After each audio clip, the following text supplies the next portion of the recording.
جب ان کے جرائم اس حد تک بڑھے تو اللہ رب العزت نے ان کے اوپر ظالم حکمرانوں کو مسلط کر دیا۔ بخت نصر نے حضرت عیسیٰ علیہ السلام کی آمد سے پہلے یہودیوں کو سرزمین شام سے نکالا۔ وقت گزرتا رہا اور آہستہ آہستہ جب حضرت عیسیٰ علیہ السلام تشریف لائے تو جو فلسطین کے مقامی لوگ تھے وہ عیسائی ہو گئے، یعنی انہوں نے حضرت عیسیٰ علیہ السلام کا کلمہ پڑھ لیا۔ تو بیت المقدس پھر عیسائیوں کے تسلط، ان کے زیر اقتدار اور ان کے انتظام اور نگرانی میں آ گیا۔ رسول اللہ صلی اللہ علیہ وسلم جب تشریف لائے تو اس وقت بیت المقدس عیسائیوں ہی کے پاس تھا، اور رومن امپائر ان کے زیر نگیں اور ان کی قلمرو میں تھا۔ البتہ نبی کریم علیہ السلام کو یقین تھا اور آپ کو بتا دیا گیا تھا، اور آپ نے متعدد مقامات پہ امت کو بتا بھی دیا تھا، میں دیکھ رہا ہوں کہ اللہ نے شام کے خزانوں کی چابیاں مجھے دے دی ہیں۔ آپ نے ایک موقع پہ قیامت کی نشانیوں میں سے ایک علامت یہ بھی بتائی کہ بیت المقدس فتح ہو جائے گا۔ اللہ کے نبی علیہ السلام کی زندگی میں تو بیت المقدس عیسائیوں کے پاس ہی رہا۔ رومن امپائر سے سرحدوں کے اوپر جھڑپیں ہوئیں، لیکن وہاں تک مسلمان نہ پہنچ سکے۔ جناب ابوبکر صدیق رضی اللہ تعالی عنہ کے دور میں بھی فتح نہ ہو سکا۔ جب حضرت عمر فاروق رضی اللہ تعالی عنہ کا دور آیا اور شام کے علاقے فتح ہوئے، عشرہ مبشرہ میں سے عظیم صحابی اور عظیم جرنیل حضرت ابو عبیدہ بن جراح رضی اللہ تعالی عنہ نے، اور دوسرے علاقے کو حضرت خالد بن ولید رضی اللہ تعالی عنہ نے، ارد گرد کے سب علاقوں کو جب فتح کر لیا تو فلسطین کا بیت المقدس کا علاقہ فتح نہیں ہو رہا تھا۔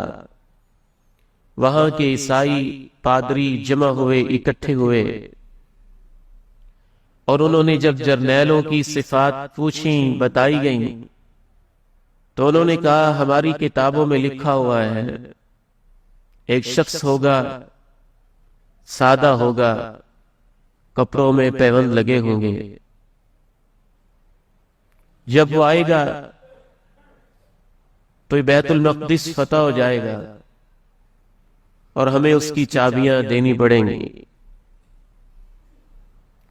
اور یہ ساری صفات جناب عمر بن خطاب رضی اللہ تعالی عنہ میں پائی جاتی تھیں۔ شام کے علاقے سے جناب ابو عبیدہ بن جراح نے، خالد بن ولید نے وہاں اکٹھے ہو کے مشورہ کیا۔ کچھ لوگوں نے یہ مشورہ دیا کہ حضرت عمر کو چل کے یہاں نہیں آنا چاہیے، وہ ہمارے خلیفۃ المسلمین ہیں، امیر المومنین ہیں، مدینہ منورہ سے ان عیسائیوں کی خاطر چل کے آئیں تو یہ امیر محترم اور خلیفۃ المسلمین کی شان میں گستاخی ہے۔ ان کی ذلت اسی میں ہے کہ ہم خود ہی اسے فتح کریں۔ دیگر مسلمانوں نے کہا آ جائیں تو کوئی حرج کی بات نہیں ہے، اس سے عیسائیوں کے دل جیتے جا سکتے ہیں، وہ دین کے قریب ہو سکتے ہیں، ان کو دین کی دعوت دی جا سکتی ہے۔ فیصلہ یہ ہوا کہ حضرت عمر رضی اللہ تعالی عنہ خود تشریف لائے۔ وہ کیسے جرنیل تھے، وہ کیسے فاتح تھے، وہ کیسے عظیم لوگ تھے۔ حضرت عمر بن خطاب رضی اللہ تعالی عنہ اپنی سواری پہ سوار ہیں،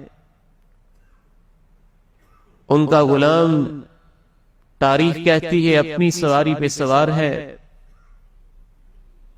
راستے میں ایک سواری کو مسئلہ ہو جاتا ہے، بیماری لاحق ہو جاتی ہے، تو جناب عمر اور ان کا خادم ایک ہی سواری پہ پھر سفر کرتے ہیں باری باری۔ سواری کا اتنا خیال ہے کہ لمبے سفر میں دو سواروں کے بیٹھنے سے اس کو تکلیف نہ ہو، اور خادم کا بھی اتنا خیال ہے کہ مسلسل چلنے سے اس کو تکلیف نہ ہو۔ کبھی خلیفۃ المسلمین سواری پہ بیٹھ جاتے ہیں اور نوکر لگام تھام لیتا ہے، اور کبھی نوکر سواری پہ بیٹھ جاتا ہے اور خلیفۃ المسلمین نیچے چلتے رہتے ہیں۔ سادہ سے کپڑے، پیوند لگے ہوئے۔ حضرت ابو عبیدہ بن جراح رضی اللہ تعالی عنہ نے کہا عمر کپڑے ہی چینج کر لے، یہ بڑی پرانی تہذیب کے مالک ہیں، ان کے ہاں رکھ رکھاؤ بہت ہے، رومن امپائر ہے، دنیا پہ حکومت کرتے رہے ہیں، ان کے بادشاہ تو سونے کی زنجیروں کے نیچے بیٹھتے ہیں اور ان کے پاؤں کے نیچے راستوں میں سرخ قالین بچھے ہوتے ہیں، آپ انہی سادہ کپڑوں میں وہ کیا سمجھیں گے؟ مسلمانوں کا خلیفہ آ رہا ہے، کوئی فقیر آ رہا ہے۔ اللہ اکبر۔ حضرت عمر رضی اللہ تعالی عنہ نے اس موقع پہ کہا تھا لو قالها غیرک ابو عبیدہ، ابو عبیدہ کاش تیرے جیسا صحابی مجھے یہ مشورہ نہ دیتا، کوئی اور دیتا۔ تم سمجھتے ہو کہ ہمیں عزت کپڑوں سے ملی ہے، تم سمجھتے ہو کہ ہمیں عزت لباسوں سے ملی ہے۔ اعزنا اللہ بالاسلام، اللہ نے تو آخری پیغمبر کی غلامی اور کلمہ پڑھنے کی وجہ سے عزت دی ہے۔ وہ ہمارے پاس ہے تو سب کچھ ہے، اس کو چھوڑ دیں گے تو اللہ ہمیں ذلیل کر دے گا، اللہ ہمیں رسوا کر دے گا۔ بالکل انہی کپڑوں میں، اسی سادہ انداز میں عیسائیت کی پوری دنیا جمع ہے، ان کے بڑے بڑے پادری اکٹھے ہیں، ربی اکٹھے ہیں، جیسے ان کی مذہبی کتابوں میں لکھا ہے ایک ایک تصویر حضرت عمر کی شکل میں ان کو نظر آتی ہے، اور وہ کہہ دیتے ہیں یہ وہی شخص ہے کہ جس کا تم مقابلہ نہیں کر سکتے ہو، تمہاری عزت اسی میں ہے کہ اس کے ہاتھ میں بیت المقدس کی چابیاں تھما دو۔ مسلمان اسے فتح کرتے ہیں، اعلیٰ اخلاق سے پیش آتے ہیں، نہ بچوں پہ ظلم، نہ عورتوں پہ ظلم، نہ ان کے ساتھ کسی قسم کا ایسا معاملہ۔ مسلمان اپنی عبادت کرتے ہیں، عیسائیوں کو عبادت کی بھی اجازت دی جاتی ہے۔